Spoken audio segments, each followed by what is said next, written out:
Shalom saudara, pernahkah aspirasi kita di gereja lokal kita ditolak, dicuekin gembala, atau kita kecewa sampai pindah mencari gereja yang lebih nyaman? Namun saya ingin katakan, tetaplah tertanam di gereja lokalmu. Dalam edisi Voice of Pentecost kali ini, kita akan membahas tentang tertanam di gereja lokal. Markus 4 ayat 26-29 menggambarkan kerajaan Allah seperti proses bercocok tanam. Ayat 27 berkata, benih bertumbuh tanpa diketahui orang. Pertumbuhan terjadi di dalam tanah, di tempat yang gelap, yang tak terlihat. Demikian juga saat kita tertanam di gereja lokal. Ada proses yang tidak nyaman dan tidak dilihat oleh orang lain. Sayangnya, banyak orang menyerah di proses ini.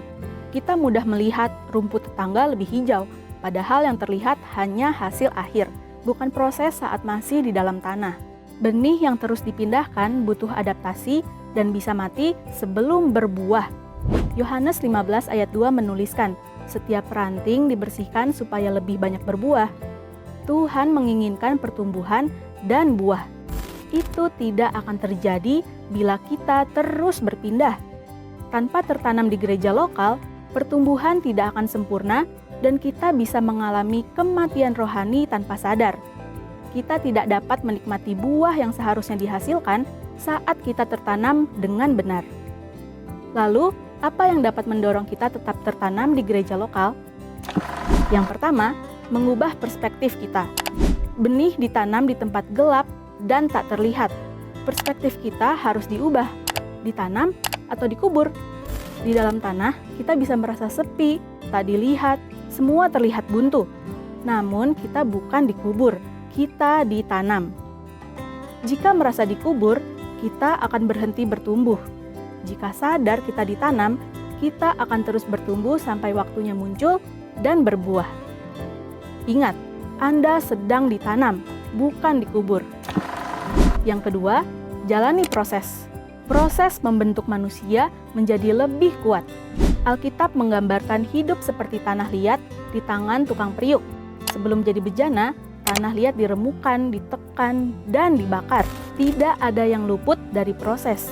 Proses menentukan seberapa kuat akar kita. Mengalami proses di gereja lokal adalah wajar agar kita kokoh. Dan melalui proses itulah Tuhan akan membentuk karakter kita agar semakin serupa dengan Kristus. Yang ketiga, berhenti membanding-bandingkan. Lea merasa tidak dicintai Yakub yang lebih mengasihi Rahel. Meski Lea melahirkan anak-anak, dia tetap tertekan karena terus membandingkan diri. Karena sibuk membandingkan, ia hampir tidak melihat berkat yang Tuhan sudah berikan.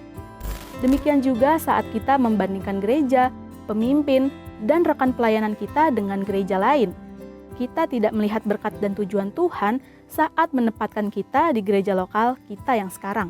Keputusan terbaik bagi benih adalah tetap tertanam di tempatnya. Mari ubah perspektif kita bahwa saat ini kita sedang ditanam, dan mari jalani proses dengan ucapan syukur dan berhenti membandingkan. Pada waktunya, kita akan bertumbuh dan berbuah lebat untuk dinikmati diri sendiri dan orang lain. Saudara, untuk penjelasan lebih lengkapnya dari tim teologi kami, silahkan buka link yang ada di atas atau scan QR Code yang tersedia. Tuhan Yesus memberkati.